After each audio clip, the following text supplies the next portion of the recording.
Hey guys, what's up? HP Fishing Outdoors here, and I'm coming out with a video about I was fishing with my cousin and I caught this little bass, and I'm going to tell you guys how I caught it and what I was using and my techniques. So we were walking along and I saw this little bass. It was not the one I caught. It was like maybe 7 inches long, and I was trying to catch it. I had a Wacky worm on. I'll get into detail what I used later on. But I had a Wacky worm on and I was casting in front of it, and it went under the lilies and I couldn't see it anymore. So I was about to walk down to where my cousin was, and I saw this about a pound bass come swimming out of the weeds. So I cast in front of it. Well, not really cast, I flipped it in front of it and actually got hooked on the lilies, and I was trying to get it out without like scaring the fish away, like yanking it out.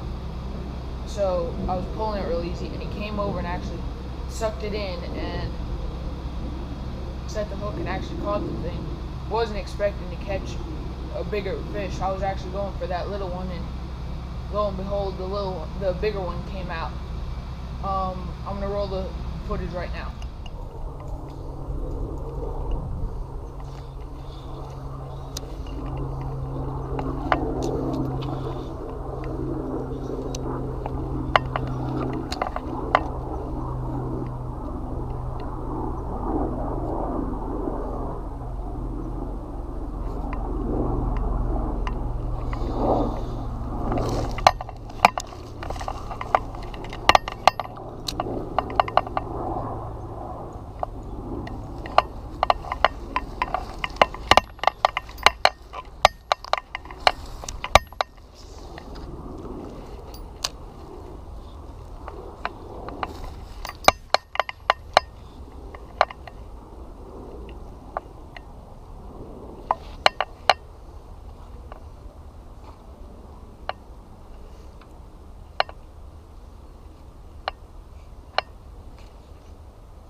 Nice little bass.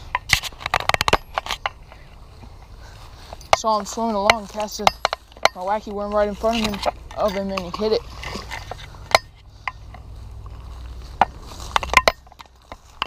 Told you my worm's better than yours.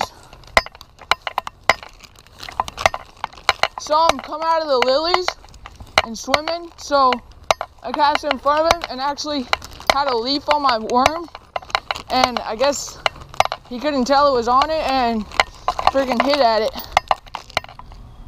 Alright guys, so that was me catching the fish. Now I'm gonna show you what kind of tackle I was using and how I use it. So first off, I was using a Lew's Mach 2 speed spool, or no, speed spin, because it's a spinner reel. The bait caster's a speed spool with a Mach 2 speed stick. On it I have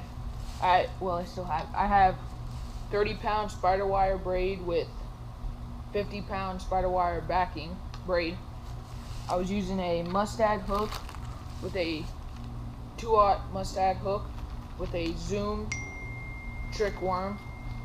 Just plain worm, no tail or anything special about it, just watermelon seed. And what I do is when I'm going to hook it, I bend it over.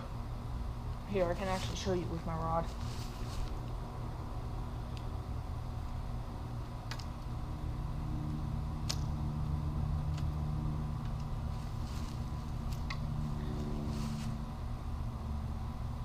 I take the worm and bend it in half so it's center, and it's a circle hook.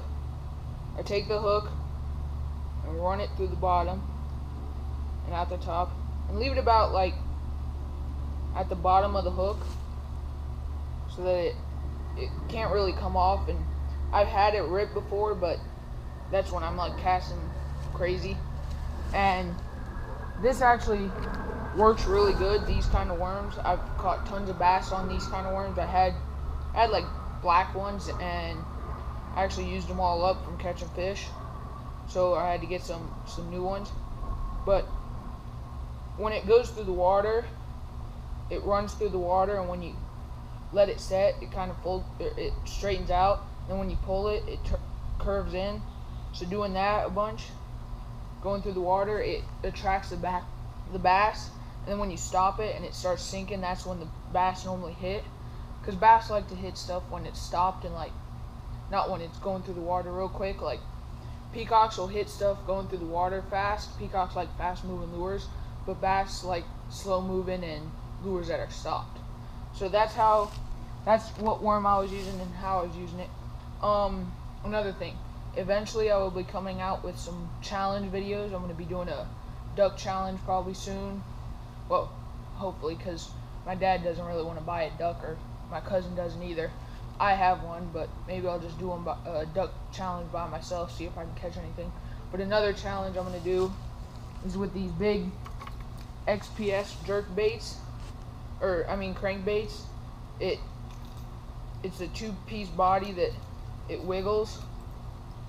They're like, you can only get these at Bass because they're made by Bass Pro Shops. It's got like a little rubbery tail. It's not so rubbery, it's like hard rubber, but it's a big lure, so big bait equals big fish. So let's see if we can catch anything on this. That's about it. Thank you guys for watching. Please like, subscribe, and comment, and see you next time.